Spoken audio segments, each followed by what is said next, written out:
There we go. Right, well, we're going to make a start. So first of all, let's just say thank you very much for everybody to joining us this morning. And it's lovely to see you all on our first meeting of 2023. Can't believe we're here so fast. It only seems, I was saying that, in the beginning of last year. But, it's been a full-on winter, and we're looking forward to hearing some updates from you all a little bit later. So we've got a couple of people going to be giving some updates today. Rachel Silcott from PCC is going to be giving an update on PCC and everything that they've been doing to support the network. Dave Monk is going to be coming along to give an update on the loan sharks and the illegal money lending that's going on. And Ian from Food Plymouth is going to just give you an update on what Food Plymouth have been doing since we last met. We'd also like to welcome Ella to the meeting this morning. So Ella's joined us from DBI, who's going to be, and she's going to be working with us alongside Ian and I to help to support the network for the next few months. And Ian's going to say a little bit more about that later on. So if everyone's okay, we'll launch straight in, if that's right with you, Rachel, to throw sure. But guys, Tammy, did we say that we'd ask an update from everyone first, to do the updates first, which would frame Rachel's comments? Up to you. You can do it either. Would that be okay, Rachel, for you? Yeah, fine. It'll just give you, just gives everyone a chance to speak into the situation, and obviously it might inform what you then say. You can respond. Is that okay? Sorry to interrupt, but I thought that's what we'd agreed. Yes, yeah, that's absolutely fine, no problem. Well, if I work my way from screen from left to right, Richard, I'm going to start with you. Okay, not unsurprisingly, had a busy few months. Like a lot of food banks, we do Christmas hampers for recent contacts and new referrals. We did about 130 of those this year. Last year was 110, so a bit of an increase there. They seemed well received. We had some dedicated volunteers who came in and wrapped up small presents to go in for kids, and so the usual sort of plus put a few extra bits in the main parcels. Overall, probably demand in terms of clients varies. November, for example, we had twice the number of referrals we had in November the year before. Some months is not quite so much. So overall, we'll be probably 50% up on a year ago. And as I think I mentioned last time we had a meeting, we're doing a lot more now in terms of support with fuel costs, fuel bank and directly, and with winter support. We had some money from grants and some from Trussell Trust. So that's warm items and so on. Again, it's a further growth in scope, which concerns me a little bit as chairman, because we've got our volunteers are taking on more and more, and increasingly we're becoming more of a general relief agency if we're not careful, rather than a specific food focused. It's probably inevitable. It's the way it's happened. The people have much wider problems than just food, and they do interact.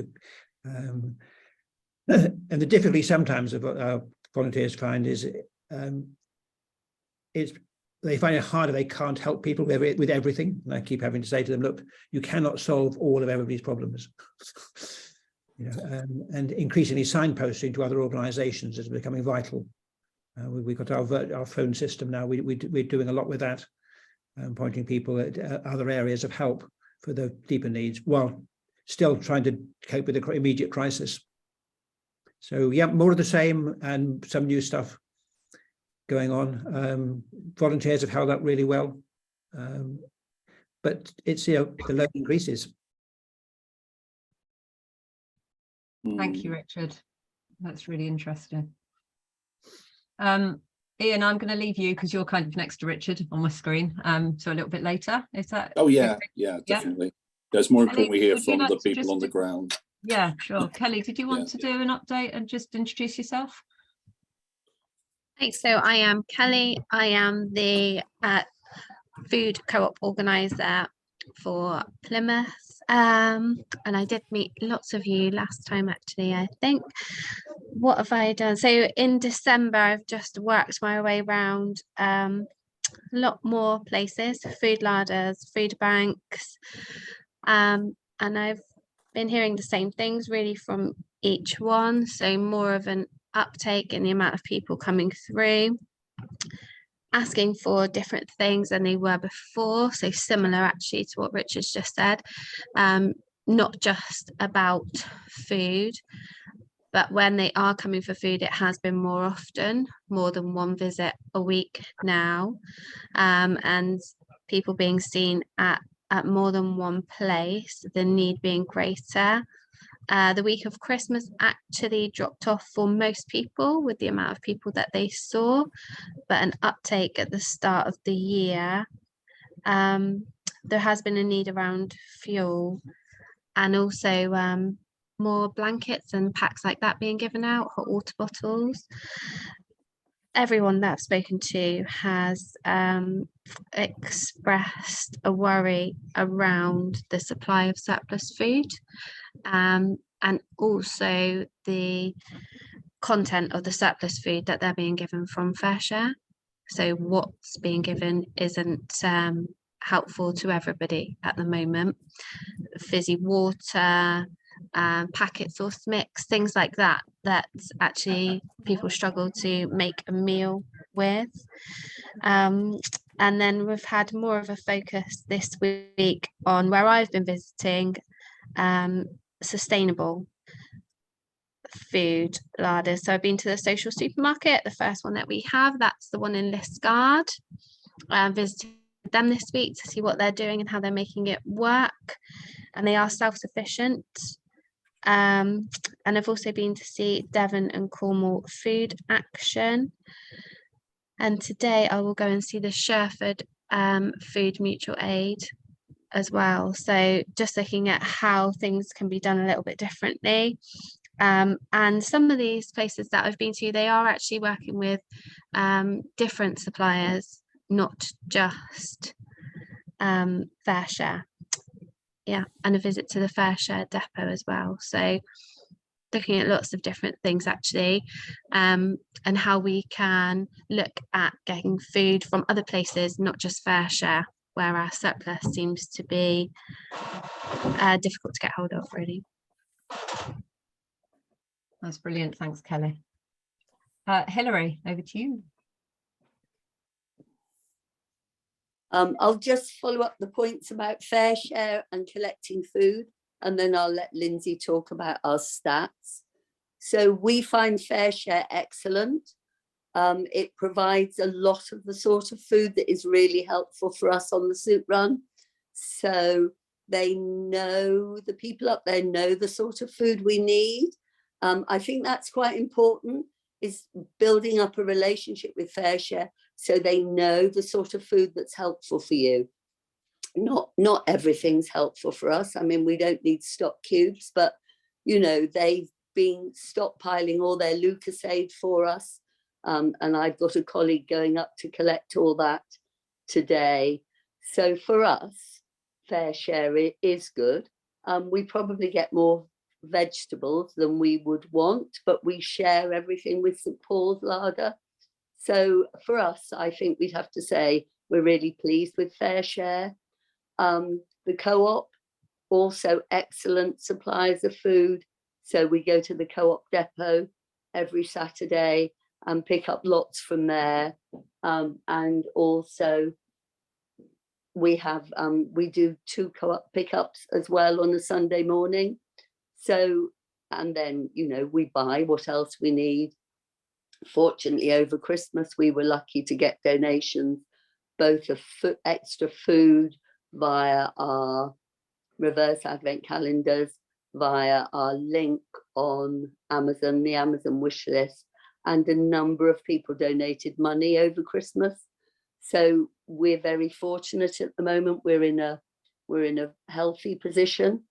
We also, Lindsay did an excellent application for the Household Support Fund and has done very careful shopping, using that money extremely well. People have been absolutely delighted with the things they've got from that. And last night I started giving out some of the warm packs from Transforming Plymouth Together. Also exceptionally well received. The only thing I would say about those packs is they're great, and really huge thanks that we got them, but the water bottles don't have a cover on, which is a bit of a shame. So as I'm giving them out, I'm saying to people, you need to wrap your water bottle in the blanket, or wrap an item of clothing around it, or something like that. Yeah, I'll let Lindsay talk about stats, because she's our stats guru. Okay. Great. Yeah. Thanks, Hilary. Just to reiterate the amazing community support we've had over Christmas, so that was great. We've just done a roundup of the figures, and during 2022 we served over 28,500 meals, which was 16% up on 2021. Itself a bit of a dip from 2020, the worst COVID year, you might say, but we're seeing basically a steady increase over time, which is putting our teams under quite a lot of pressure to meet the demand. So far this year, we're seeing a 2 or 3% increase on last year. So there's no let up at all. And as everybody's saying, the people who come to us for food come to us for many other things as well. And a lot of our effort goes into satisfying those needs and concerns. Thanks, Lindsay, and thanks, Hilary, for that. That's really helpful. Eve, could we come to you? Morning. Okay, so regarding the food bank and the larder here, let's see, food bank, we are giving out less packs to people who have been on our list for quite a long time. There's a change happening there. So a lot more shorter term arrangements, and a lot more what we call one-offs. So people coming and just getting one pack, sometimes a maximum of 3. And then we do what we call now an emergency pack, which is just a little bit of food. We'll keep one person going for a few days. And we've seen a huge increase there. We're doing a lot of that. Regarding fair share, I think I agree with both of what the ladies have said, because some of the stuff is great for the food bank, and some of it, which is not so useful for the food bank, maybe the sauces are great, we put them in the larder. So that works all the way around in a sense for us here. The centre in itself has become incredibly busy. It's a warm space now, not sure of the take up because it's very, very new. And as for all the rest of the busyness happening here, you'll have to talk to Mark. Lovely, thanks, Eve. Ella, would you like to just say hello and just introduce yourself briefly? You're muted.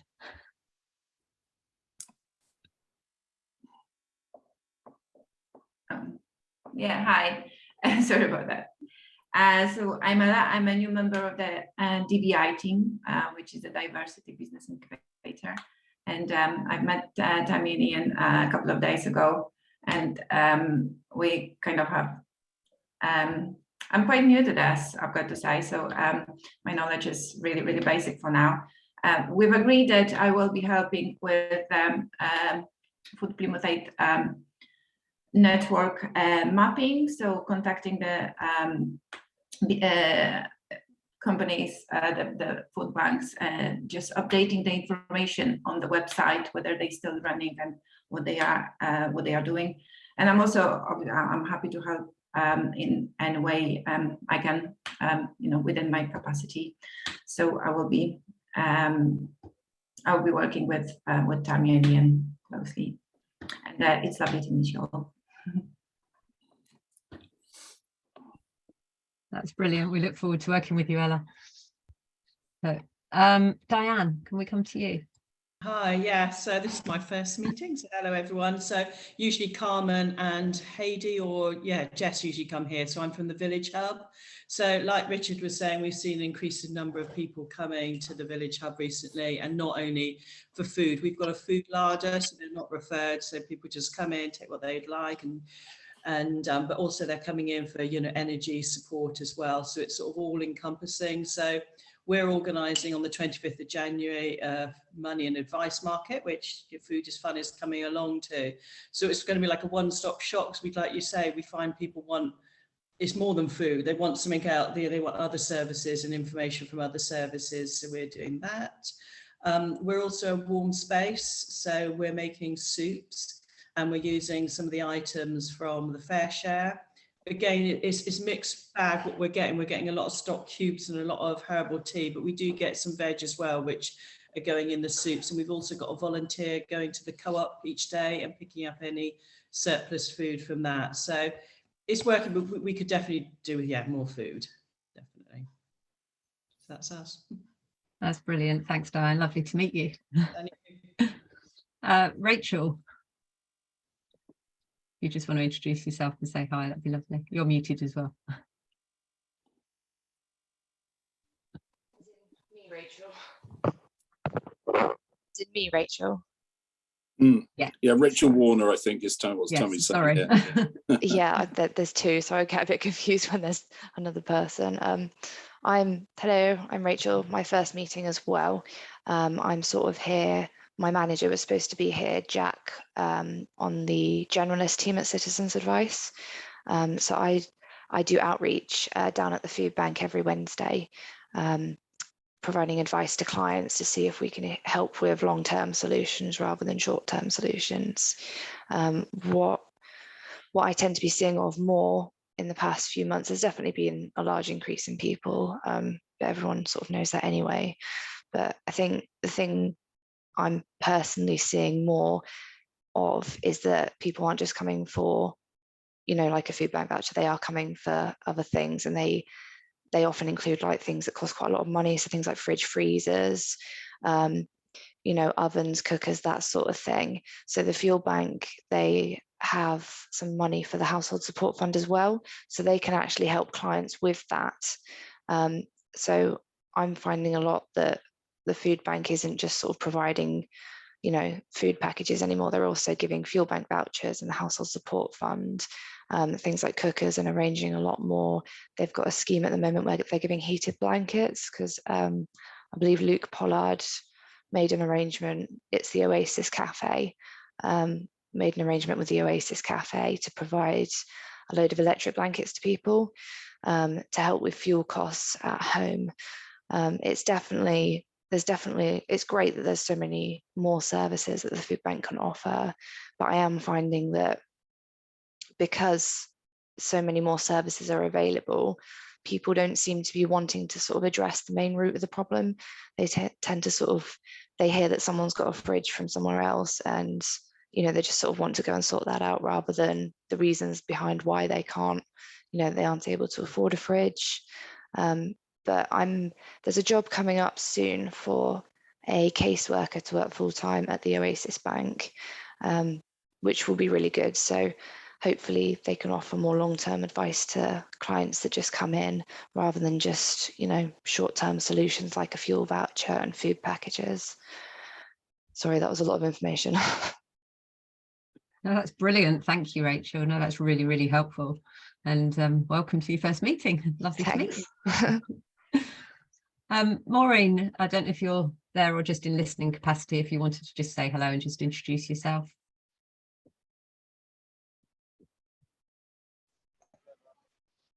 Hi, I'm the DWP Armed Forces champion for Devon and Cornwall. So it's just sort of to find out a bit more about what you're organising, really. I think most of it is on social media. I don't know if you're aware of the veterans outreach events that are happening throughout the city. So there's 3 a month, one at Ernest English House in Premium Lives Plymouth, one at Chadlewood Community Centre, and the other one is at Whitley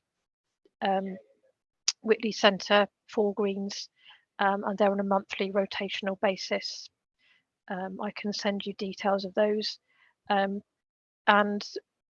the Plymouth City Council have got links on their website now to the warm spaces throughout the city, and they're collating an overall sort of citywide information about all the warm spaces and all the food banks and everything on their website. So I can send you details of the Veterans Outreach events if you want me to do that. That would be helpful. That would be lovely, thank you. Yeah, and we can share that again across the network if you don't mind. Yeah. And feel free to put any links in the chat at all, because they can be shared around after the meeting as well.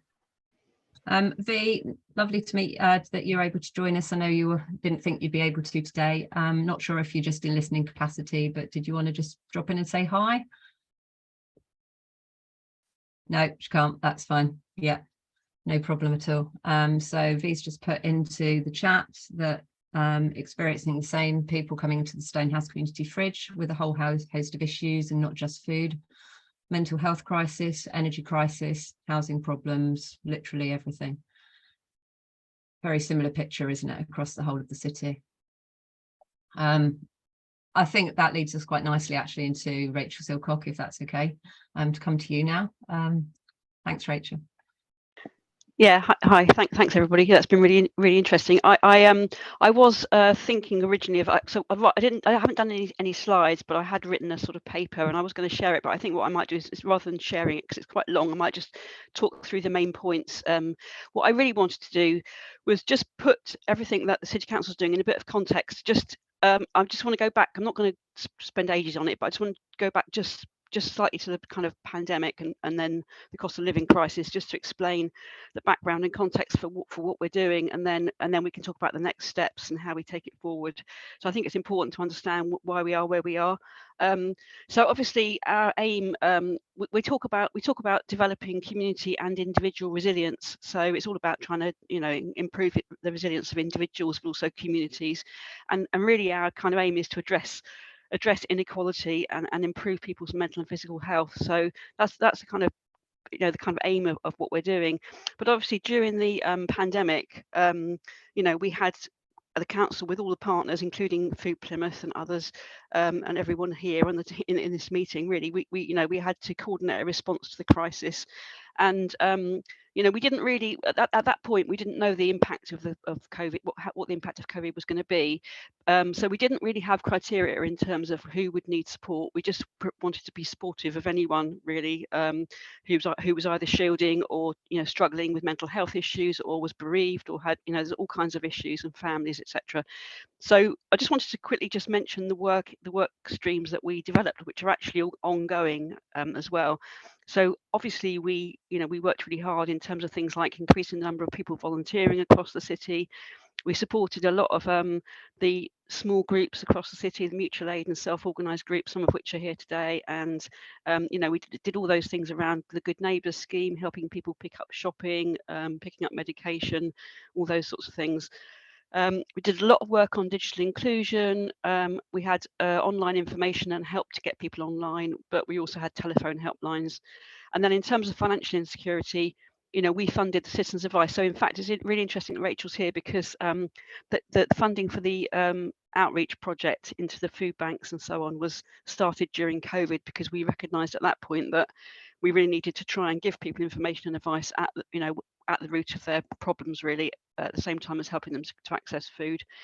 So that's kind of a really whistle-stop thing of all the work that was done during COVID. And then in terms of food insecurity, initially we had the emergency food grant. People might remember we had the winter grants, and then those were followed by the household support fund. So originally we were providing funding for people for food that was really to support people who were shielding or not able to get to the shops, etc. And then the household support fund came along, and it was primarily to fund free school meals children during the school holidays as a result of the Marcus Rashford campaign. There were the ongoing holiday programs for low-income families such as Fit and Fed. And then we provided funding to Food Plymouth to support the coordination of food aid across the city, which, as we know, is ongoing today. And we also funded the aid redistribution centre whilst Fair Share was getting established. So all of those things kind of happened during the pandemic and were obviously sort of things that had been going on before, but I suppose it was all ramped up, and it all happened at a faster pace, didn't it, during the sort of emergency phase. So now we're kind of coming out of the pandemic, although that's still ongoing, but we now have the cost of living crisis. And you know, obviously, as we know, and the people have explained here, we've got, you know, it's having a massive impact on people's ability to pay their bills, the increasing cost of living, increasing energy and food costs. We know that Citizens Advice has seen a big increase in debt, particularly energy debt, and Plymouth Energy Community the same, and also people being evicted from private rented accommodation because they ended the freeze on evictions, and also increased mortgage costs for landlords means that, you know, they've often had to or wanted to sell properties. So all of that has kind of led to a bit of a perfect storm, really.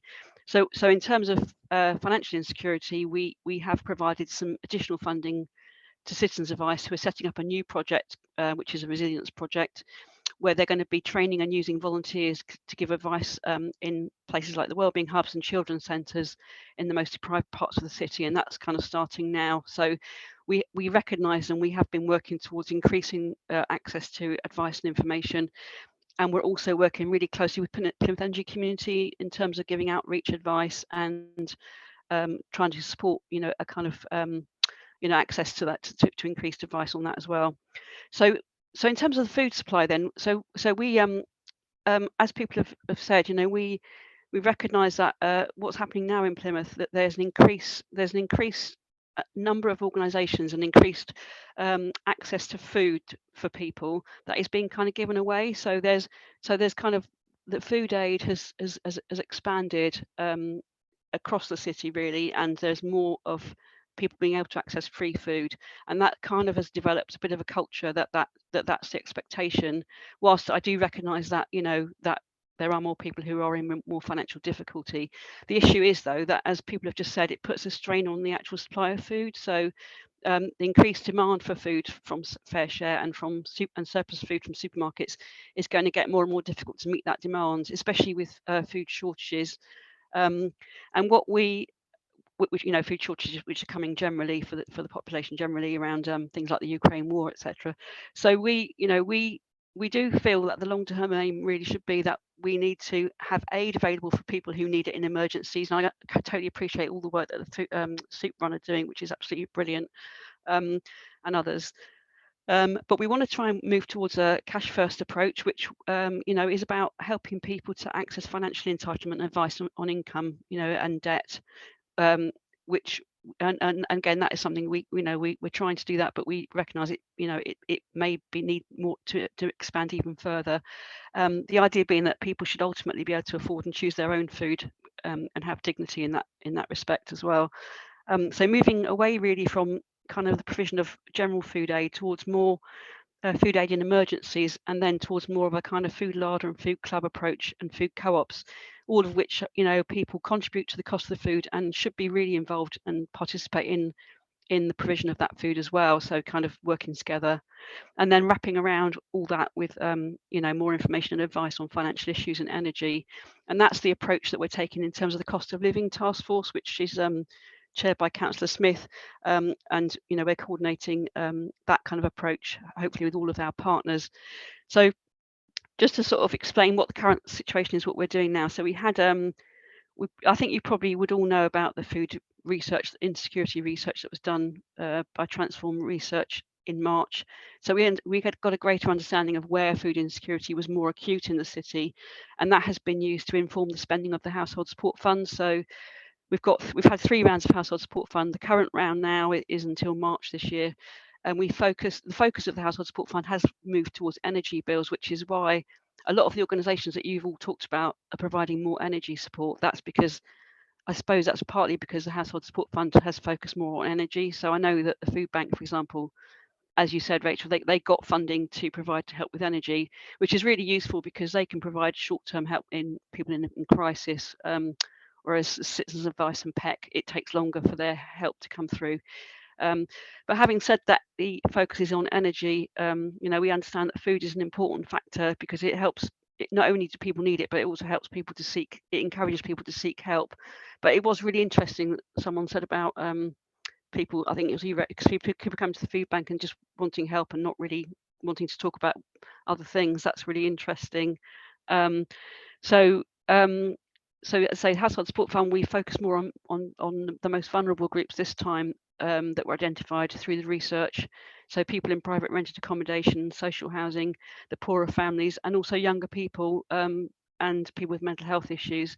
So those were sort of the focus groups for this round. But work is, as we know from Food Plymouth, going on into looking at things like the research and development costs of cooperative bulk buying of food, thinking about an alliance of food provision, trying to bring a bit of a strategic approach really to the supply of food, I think is what we're looking at doing now. And then as Kelly has explained, looking at as the food buying cooperatives, thinking about how we might be able to move towards a model of cooperative buying of food with groups and with groups of residents as well on the street level. And then the other two things that are going on at the moment are the cooking skills that Tammy with her Food is Fun hat on, providing cooking and shopping skills courses, and then the food growing projects that that Food Plymouth are involved in, and trying to raise awareness and widen participation in those projects. So there's quite a lot going on, and we are trying to move. I think this year really now coming is we're looking at it as a bit of a transitional year, and I think the transition is to try and, because otherwise I think from what you've all been saying, it feels like the demand is just going to grow and grow and grow, and we're going to it feels like it's getting a bit almost out of control really, and we need to think about how do we transition away from pumping money into kind of food aid and actually move towards a model which involves people in the provision of their own food and the running of food larders, food clubs and co-ops, etc.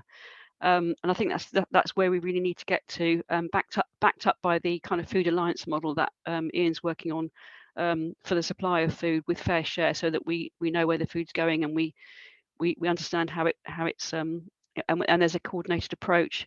So I just really be interested in people's views on that. I mean, we've got Household Support Fund round 4 coming in April, so we've got a couple of months to think about, well, probably 3 months really, to think about how we might want to focus the use of Household Support Fund going forward, because it does feel like we've kind of pumped money and quite rightly during the emergency phase of the pandemic into provision of food, but that as people are saying, that's not the only issue for people now, and it's about trying to make people more resilient generally.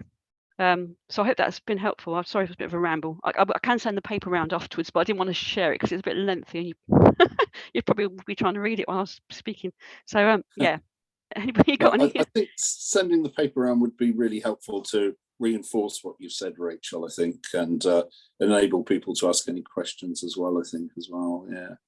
Thank you. Yeah, so anybody got anything want to add? Sorry. Yeah, I was going to say the same. Please do ask away. That's what Rachel's here for. So I was just going to pick on, I think, the phrase the other Rachel used earlier, the sort of sticking plaster approach. And I think we have seen that we're moving from sticking plasters for food emergency and crisis into people wanting more things, either domestic hardware, slow cookers, warm stuff. But it's how we move past that, continually putting on sticking plasters to building up resilience. I think that's a very important point, Rachel.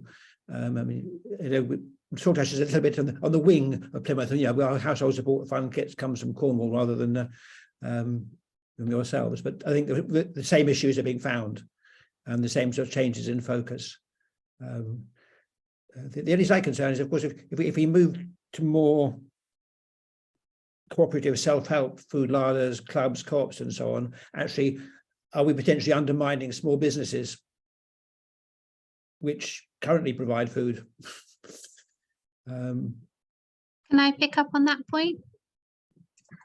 When we're setting up a food co-op and we're using the same model that they're currently using at Corporation Town in London, that they work really well with their small businesses. So they are actually going to small businesses, and they are able to get and arrange like discounts and different things that they can do with them, so that they are utilizing them, because they are the people that are in the communities and they do want to shop locally through small businesses, and they work with them in ways that are totally different to what we're currently doing. So if they have food, like everyone's doing collections from the co-op of through Kabud or food waste, they do those kind of things, and they're working with them where they're actually able to buy and purchase some stock that is they wouldn't buy for their shop because it's not going to last long enough, but you would buy through a food co-op because you're going to take it home that day or the next day, split it down and use it. So they do work really well with local businesses. When we can find those connections and set them up, they work brilliantly, and they do help food waste as well. So yeah, it's just us finding them and then connecting those people. Yeah, thank you, Kelly. That's encouraging. I was invited to I was interviewed on Radio Cornwall at the beginning of the week, specifically about cost of living. And one of the points that I raised was to the public to actually encourage them to go into the smaller businesses, make friends, make yourself known to your butcher, your greengrocer, your fishmonger, because these businesses are there, they want to be your friends, and they will do their utmost to help and to support. And it's not always cheaper to go into a larger supermarket. So that's something we teach in our classes as well, thinking about where you live, where you shop, where you're passing. And it is about becoming more resilient and not just thinking of the here and now, but looking at next week, for example, and what comes next. So yeah, very much so. Has anybody else got any other questions for Rachel at all? I have a comment, if I may. Sure. Yeah, I think that was really interesting, Rachel, and everybody's feedback on that. I think we're going to see a constantly changing picture, but with some commonalities over time. And there's always going to be a need for the kind of emergency support and the connection for people that, for example, the soup run provides. And I think that even though we've got this changing picture, there will be some continuing themes, and people's coping skills is going to be really important, and connection. So social isolation is a serious problem amongst many of the people we see, and that gives me a chance to plug the Social Isolation Forum showcase event next Tuesday at Argyle, and I'll send Tammy a flyer on that can be circulated. But I think looking on our group of clients as homogeneous, it will always be a mistake. We have to look at the differences amongst them and try and diagnose well what their individual needs are and meet the needs. And over time, the panorama will change, and hopefully we'll move more towards self-sufficiency. But the tap is not going to be turned off by our efforts, unfortunately. There'll always be new street homeless people, new people in emergency accommodation and so on. And I personally want to always remember to look at the diversity of our clients and make sure that we're meeting different needs and not lose that in any generalizations. Thank you, Lindsay. No, that's great. If you send me the flyer, I can get that one out there across to the network as well, and we'll put it onto the Facebook pages as well. So that's great. Good morning, Dave. You've just joined us. Very on time, and if it's okay with you, we'd like to introduce you, or get you to introduce yourself, and if you'd like to talk to everybody about the loan sharks. I think I've put Dave on the spot a little bit here. I think he might just be working on his connection. Yeah, exactly. I've got a bit of a dodgy connection this morning. So good morning, everyone. Hopefully, oh, hang on. That one needs to go on. There we are. Got there at last. Dash from one meeting to the next. Zoom wouldn't load because it needed to do updates because I haven't used it for such a long time. You know the situation. You don't hear my problems. So what have you put me on the spot for then? Well, you've come along to talk to the network, so there we go. This is your space. Lovely jubbly, thank you very much indeed. Good morning, everyone. How long have I got, by the way? Is it just a brief intro? Yeah, 5-10 minutes. Okay, cool. Well, good morning, everyone. As you can see, my name's Dave Monk. I am the local liaison officer for a team called the England Illegal Money Lending Team. It sounds a very posh title, but we're more commonly known as the Stop Loan Shark Team. So we are the only team in England with the powers to investigate, prosecute and convict loan sharks, and we also provide specialist support to victims and people affected, as well as communities. No doubt you may well have a mental image of what you believe a loan shark to be. So just to give you a little bit more information, with regards to loan sharks, there's two types. The vast majority of loan sharks tend to be emotional, psychological blackmailers. They will use a grooming and befriending technique before they lend people money. Unfortunately, for those borrowers, they have absolutely no idea of the motive behind somebody lending them the money. So we're in this unbelievable, unprecedented economic crisis at this moment in time. I know for a fact from the seminars that I've been on that 92% of applications to banks and building societies for loans and credit cards are currently being turned down. So people are finding it increasingly difficult to access credit. 1.9 million people in England alone last month failed to pay their credit cards. And it was on BBC News this morning that the number of people who have missed mortgage and rent payments in December is the highest it's ever been. So we all know what's happening. So there's going to be a lot of people out there that simply want money for things like food, topping up the gas, the electric, paying their rent, paying their mortgage, their council tax, etc. So these are the people that loan sharks will target. They may well be introduced to a loan shark by a friend. But once somebody has taken a loan from a loan shark, unfortunately, these people go on a journey, and it's not a pleasant one. I've never yet been able to talk to a victim who said that the loan shark was a really good mate and looked after them. And there's going to be more than just financial abuse. The starting interest rate for a loan shark loan is 100% a week. So if they lend 50 quid on a Friday, they will expect 200 quid back the following Friday. And if they don't get it, they will start to double that balance. The highest interest rate that we've ever known a loan shark to figure, 4.5 million%, with menaces and violence. So we have had to support, I have had to support people down here in this part of the world because it's a national team and I look after Devon and Cornwall for the team. I've had to support people that took loans for 250 quid. And in 3 to 4 years, the outstanding debt is in excess of £30,000.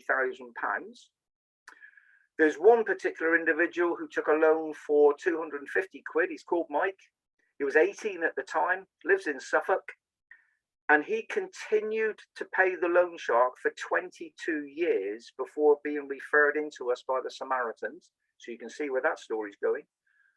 And when we sat down and added it up, he had repaid £92,424.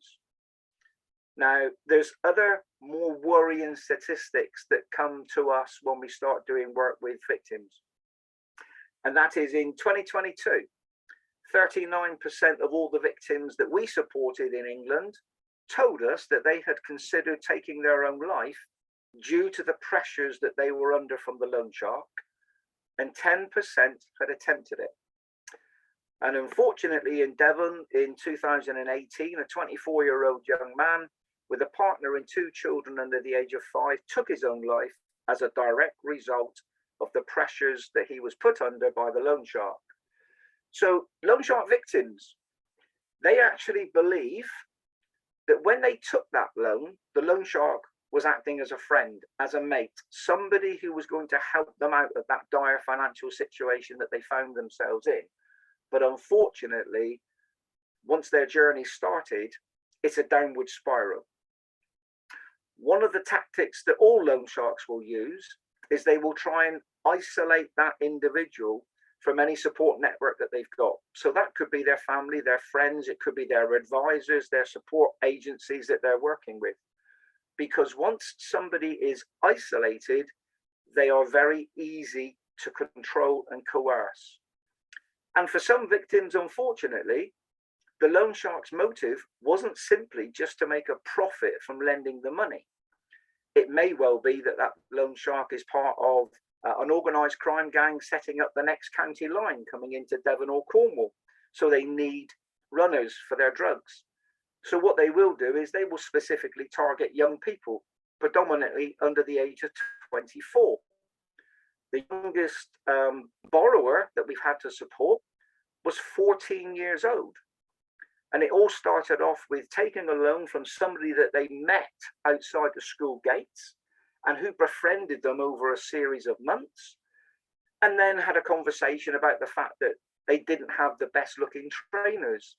So their answer was, well, mum and dad can't afford it. It's not a problem. I'll lend you the 200 quid. Go and buy the best Nikes you can find in Sports Direct. But when that young person couldn't afford the repayments, they were then given a rucksack full of Class A's, they were given a train ticket, and they were told to transport it across the county line. So again, just one example of over 32,000 people that we've supported in the 18 years that we've been going as a team on what they thought was someone initially who was a friend, lending them money, but then putting intense pressure on them to do other things. I'm currently helping a young lady in Cornwall who took a loan, and she has to repay it by working the streets, offering sexual favours. We've had people that we've come across that have been forced into slavery. They've been trafficked. Their house or their flat has been turned into a drug den. They've been cuckooed. Money muling. We come across all these types of scenarios because there are so many different types of loan sharks out there.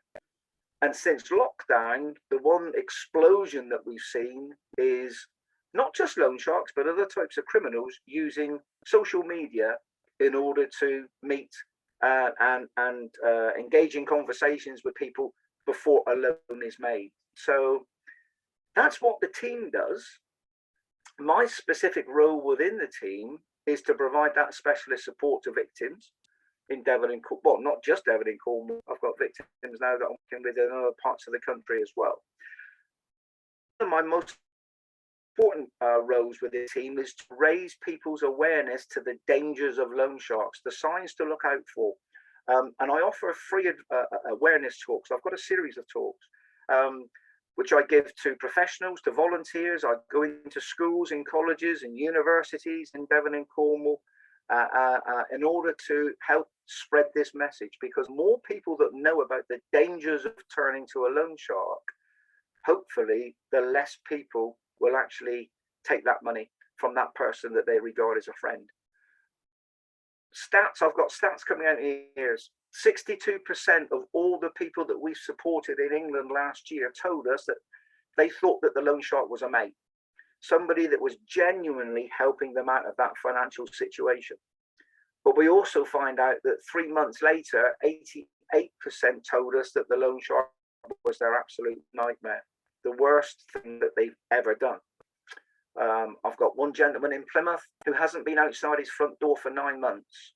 He's too scared to go to in the street. He's too scared to go to the supermarket because the last time he did it, he got violently assaulted by the loan shark because he missed a payment. He gets Tesco's to deliver his shopping. They've got an arrangement with the drivers that the driver texts the guy to say it's Tesco's so he can open the front door knowing it's not the loan shark. He hasn't opened his curtains, and he's told me the only time I get out of bed is to go to the bathroom or the kitchen. He's on more medication for his adverse mental health than ever before.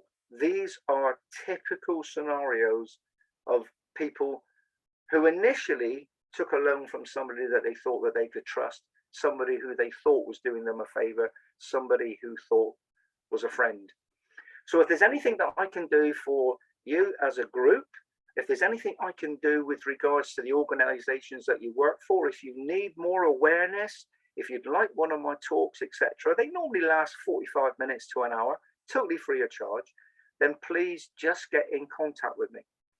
Plus, we have a range of resources, again, all totally free, which you can use. We've got credit card size cards, contact detail, flyers, posters, videos. If anybody's involved in education, we've got Young Money Approved education packs, which you can download from our website. There's a whole range of resources which are available to you. So I think I've sold myself quite quickly within 5 minutes. So if you've got any questions, then please fire away. And I've just got to say hello to Lindsay. Good morning, Lindsay. Me and you go back a long way, wait. Indeed we do. Hope you're Good to keeping see well. you again. So if you've got any questions at all, please, and you, please fire away. Thank you, Dave. That's really, really interesting. And yes, we'll definitely talk to you about maybe getting you to, I don't know, do a video recording that we can share across the network, maybe of your presentation. Just thinking of the best way that we can get the information to as many people as possible so that they can then share it with their service users. Well, it's funny you should say that, because only last month I've done a recording of my awareness talk, which has now been approved and given the green light, so I can distribute that. So if you wanted a copy, just let me know and I'll make sure that you get the links to it on YouTube. That would be really helpful. Yes, thank you. Yeah, we'll discuss that one with you. Brilliant. Thank you very much, everyone. Thanks, Dave. Take care. I'm going to have to cut okay. because I've got another meeting to go to now. So enjoy the rest of your meeting. Thanks for the opportunity yet again. Lovely to see you, Lindsay, and take care, everyone, and stay safe. Thanks, Dave. You're welcome. Take care. Thank you. Bye. Ian, I'm going to hand over to you just before, to wrap it up close really, out. and to give your update, if that's okay. No, it's good. It's great to get Dave along again, and that's a return visit. He was here late summer, early autumn last time, so I think to have him from time to time would be great. So it's great to see everyone. It's brilliant to have this kind of cross-disciplinary on the call again, which we've had before, so it's brilliant. I mean, I think Rachel did a fantastic job there of explaining the whole context and the whole situation that's going on, how we've got here, where we are at the moment, where we're going next. But that complexity and that dynamism of the whole piece is a bit of a beast to work with, as we all know. But it's really helpful to hear the updates there around the rising demand and the complexity of the need and the additional support that's required. I think that's the important thing about the Affordable Food Club model, which I'm pretty sure is where we're going next. In fact, we've been heading there for quite a while now, around really making sure that these wider opportunities and support from wider services gets built in, because a lot of the more informal food aid provisions that sprang up during COVID and have stayed during the cost of living which followed on really has it's lost something on that. The Trussell Trust food banks obviously have that sort of situation of support, and these more informal ones tend not to, although some do some brilliant signposting, so well done all of you that do on that.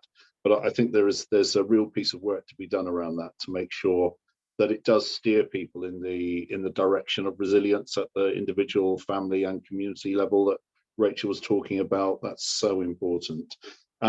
So there is a big job to do around helping FareShare to do even better, and there's a development and support job, which, I mean, they've done extraordinarily well under some very trying circumstances to achieve what they've done so far. So it's good to hear that being affirmed, and also appreciating that there's still a long way to go on that. So there's a job to do there. It's absolutely brilliant that we've got DBI, Diversity Business Incubator, on board, with Ella joining us. And Ella's, I don't know if you do know, this is Ella's day 3 in role with DBI. And on the first day, she met Tammy and I around providing that support. And really, this is the piece around plugging what we call the Lisa gap, where we lost Lisa Howard earlier, last autumn, and that which made a mighty hole in the provision of support for you as a network. And so it's brilliant that Ella's coming on to help with that, and also this mapping piece. So it's really picking up on your mapping with the ADODL PFAN map and supporting the work Carl's been trying to do with that. Carl Williams has been trying to support, but is very stretched in other directions. So if Ella makes contact with you and asks, can she have permission to go in and update your information and what services you're providing, and please tell her what that is. Please do, if you will, because that will help everyone to provide that. We did make a commitment to trying to make that a bit more electronic as well, which again was a Lisa project, and I'm trying to plug that gap now, and I'm talking with the University of Plymouth about some work around potentially doing that. So just to put that as a marker in the sand, and we'll get back to you on that if and when that unfolds. I'm waiting to hear back from the university about that support. Andrew Shadrake and myself are going dingbats on the wider bulk buying potentially of cooperative bulk buying of food to keep provision going. But we need to make sure in doing that we don't fall into the trap of almost the more you supply, if you're supplying it for free, the more the demand rises, because people won't turn that down, and you're back into the dependency loop rather than the community and individual resilience loop. So we need to be very careful about how we do that. But I think that again plays back into the affordable food club model, and there are some brilliant examples of that, as we know, at Saltash and at St Albans Church, and some other examples. And I know Mark is keen on that at Four Greens, and I think there's a conversation going on. Can Kelly help with that, which I think will be very helpful. What else to say, really? I think it's not key stuff. Oh yes, the growing resilience. So the piece that Rachel again very helpfully outlined there with the food growing side. Hopefully Tammy very kindly sent the poster out with one of the reminders for this meeting, but it's Monday, it's a 4:30 kick, it's on a drop-in basis, but it starts at 4:30, the drop-in part, at the Unitarian Church down on Knott Street there, and there is food, and in the food we've got Hedgerow Hound doing the food, and we've made sure that one of the dishes they're providing uses jackfruit, because I know a lot of you have had jackfruit, and not everyone knows quite what to do with it. Tammy can help with that, she tells me, with her Food is Fun head on. So we've got a jackfruit dish, and so there's free food if you want to come. That is for providers. This is not for service users, okay? But you're ever so welcome to come to that if you're free and if you fancy it. It'd be great to see you. I think that's really the key stuff from us, really. The Nigel Tremlett Transform research that Rachel touched on, the Devon Food Partnership that we work with, we being Food Plymouth, have just got a new round of research done on that, and I think that's going to go out into the public domain pretty soon, and that will be quite a good proxy indicator for Plymouth. So again, I'll let Rachel and Ruth, the Director of Public Health, and others and other people on the Cost of Living Task Force know about that as and when it goes into the public domain as a proxy indicator. So yeah, that's about it from me. I think we must be about time, aren't we? Whoa, 2 minutes over, but we'll let you go. That's fine. Yeah. Shall I hand back to you, Tammy, to finish? And thank you for facilitating as well. Brilliant. No problem at all. No, that's been really lovely. Well, I'm just going to stop the recording now, and then we can say goodbye to everybody.